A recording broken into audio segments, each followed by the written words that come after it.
Question 387.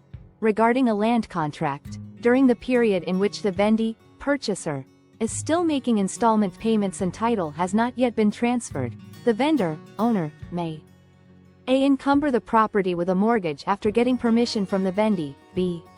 Encumber the property with a mortgage without getting permission from the vendee. C. May not encumber the property with a mortgage under any circumstances, d. None of the above. Correct answer is B. Encumber the property with a mortgage without getting permission from the vendee. In a land contract, also known as a contract for deed or installment land contract, the vendor retains legal title to the property until the vendee has made all or a substantial portion of the installment payments. The vendee holds equitable title and the right to possess and use the property. As the legal owner, the vendor technically has the right to encumber the property with a mortgage. However, this action is subject to the terms of the land contract and the vendor's obligations to the vendee.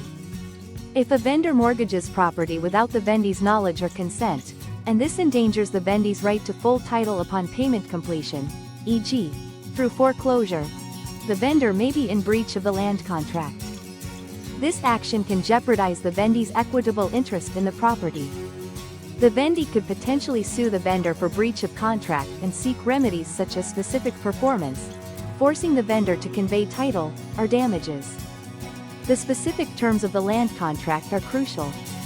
Some land contracts may explicitly restrict the vendor's ability to encumber the property without the vendee's consent. It would be highly unethical and generally poor practice for a vendor to encumber the property with a significant mortgage during the term of a land contract without informing the vendee. Such actions could be seen as a breach of the implied covenant of good faith and fair dealing. While the vendor legally holds the right to mortgage the property, doing so without the vendee's consent can lead to severe legal repercussions. This is especially true if the mortgage puts the vendee's equitable interest and their future right to clear title at risk. Option B is technically correct in terms of the vendor's legal ownership rights. However, it's a risky action that could lead to a breach of contract if it negatively impacts the vendee's position.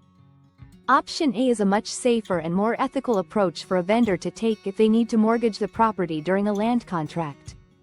Option C is incorrect because the vendor retains legal title.